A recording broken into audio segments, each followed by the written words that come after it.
जय माता दी भक्तों, आपके अपने चैनल प्राचीन ज्ञान में आपका बहुत बहुत स्वागत है। भक्तों, मां भगवती दुर्गा की कृपा आप और आपके पूरे परिवार पर सदा सर्वदा बनी रहे। तो भक्तों, नवरात्रि में पहला दिन बहुत महत्वपूर्ण होता है और आज के दिन हम मां भगवती दुर्गा की स्थापना अपने घर में करते हैं। घर के ईशान कोण में चौकी स्थापना करके मां दुर्गा को स्थापित करके हम कलश की स्थापना करते हैं और दोस्तों, अखंड दीपक प्रज्वलित करते हैं, मां का आवाहन करते हैं। तो प्रथम दिन बहुत महत्वपूर्ण होता है, मां भगवती दुर्गा के स्वागत का दिन होता है। और भक्तों, आपको बता दे कि शास्त्रों के अनुसार अगर हम नवरात्रि के पहले दिन कुछ विशेष कार्य कर लेते हैं तो इससे मां बहुत ही शीघ्र प्रसन्न हो जाती है और फिर हमारी जो भी पूजा होती है, प्रार्थना होती है, मां उसे बहुत शीघ्र स्वीकार करती है और हमारे जीवन में आने वाली समस्त बाधाओं को दूर करती है, समस्त कामनाओं को पूर्ण करती हैं। तो आज की वीडियो में हम आपसे बात करने वाला हूं कि नवरात्रि के पहले दिन हमेशा क्या करें जिससे कि भक्तों, माता रानी की कृपा हमें बहुत शीघ्र मिल जाए और हमारे जीवन में सुख, समृद्धि, धन, वैभव की प्राप्ति हो, संतान की प्राप्ति हो, या फिर अगर किसी भी विशेष कामना से अपनी मां की पूजा आराधना कर रहे हैं, कोई भी आपकी ऐसी कामना है जो चाहते हैं कि मां शीघ्र ही पूर्ण कर दे, तो नवरात्रि के दिन मां को शीघ्र प्रसन्न करने के लिए आपको इन 9 बातों का ध्यान जरूर रखना चाहिए। तो भक्तों, आपसे निवेदन है कि वीडियो को पूरा जरूर देख लीजिए और अगर आपको आज की वीडियो अच्छी लगे तो लाइक भी कीजिए, शेयर भी कीजिए फैमिली फ्रेंड्स के साथ। और चैनल पर पहली बार आए हैं, अगर अभी तक आपने हमारे चैनल प्राचीन ज्ञान को सब्सक्राइब नहीं किया है तो चैनल को सब्सक्राइब करके बेल को जरूर प्रेस कर लीजिए। इससे यह होगा कि इस तरह की सभी वीडियो के नोटिफिकेशन आपको सही समय पर प्राप्त हो जाएगा। अब भक्तों, बात करें कि नवरात्रि के पहले दिन हमें पहला कार्य करना चाहिए कि घर की छत पर आज हमें झंडा जरूर लगाना चाहिए। झंडा मतलब ध्वजा। लाल रंग का त्रिकोण झंडा होता है और उसके ऊपर बना हुआ हो, जय माता दी लिखा हुआ हो। यह मार्केट में बहुत आसानी से मिल जाते हैं, नहीं तो आप घर पर भी स्वयं से बना सकते हैं।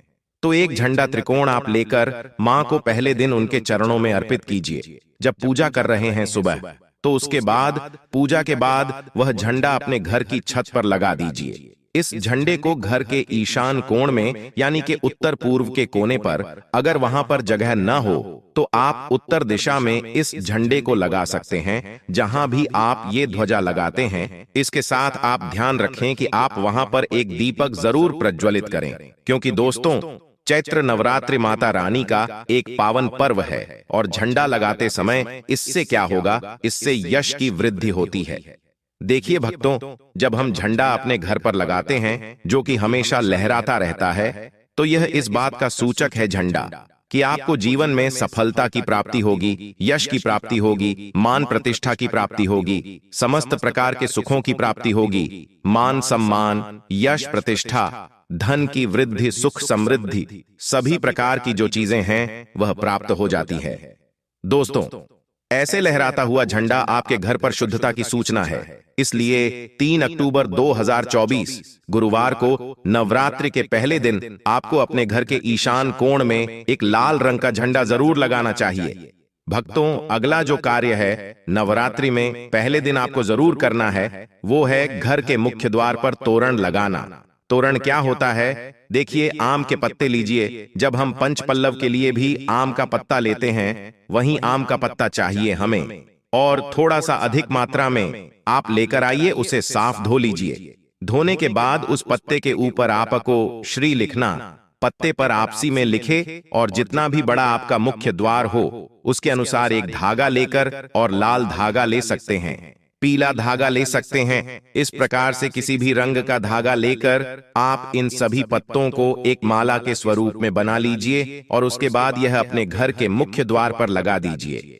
भक्तों, श्री पत्तों पर कुमकुम से लिख दीजिए या हल्दी से लिख दीजिए, इसी लगा दीजिए। इससे क्या होगा कि जब भी आप किसी दरवाजे पर कहीं तोरण लगा हुआ देखते हैं, आपको क्या लगता है?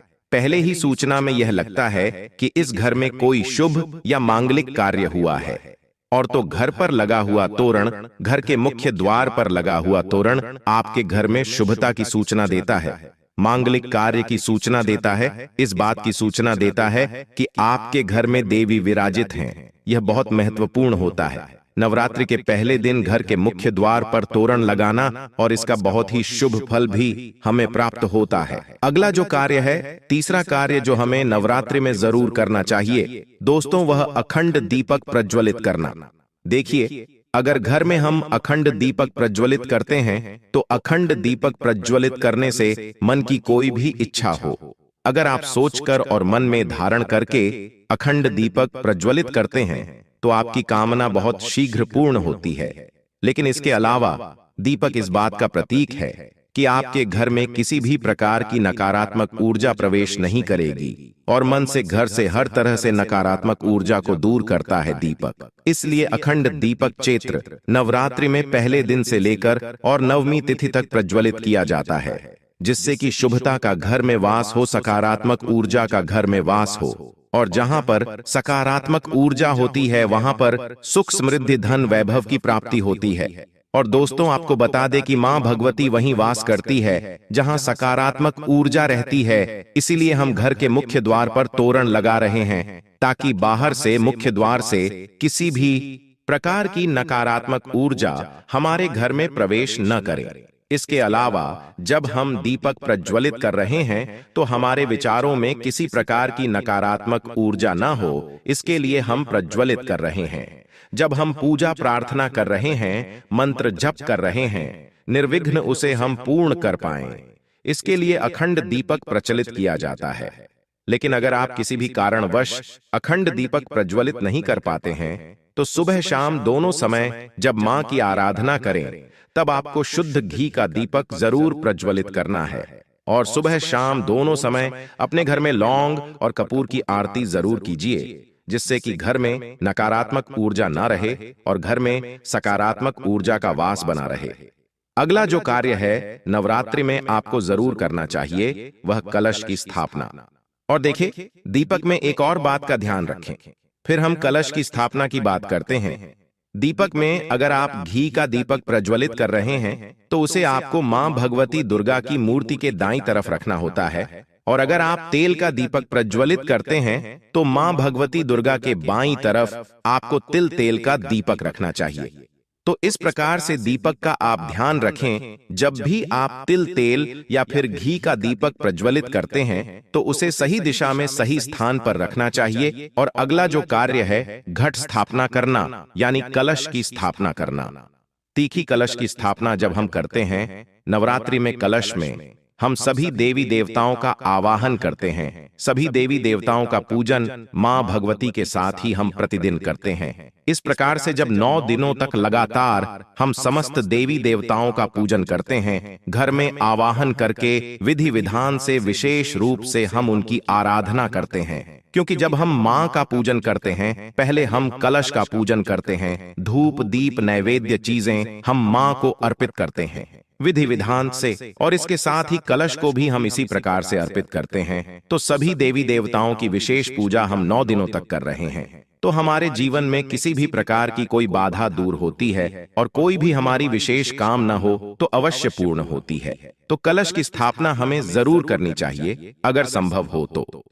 नवरात्रि के प्रथम दिन जो अगला जरूरी काम हमें करना है वो है जवारे होना, यानी कि सप्त धान्य बोना, जो कि हम मिट्टी में थोड़े से जौ होते हैं जो कि हरे हो जाते हैं। बहुत सी ऐसी जौ अंकुरित हो जाते हैं, और ये शीघ्र ही अंकुरित तब होते हैं जब हमारे घर में अन्न होते हैं।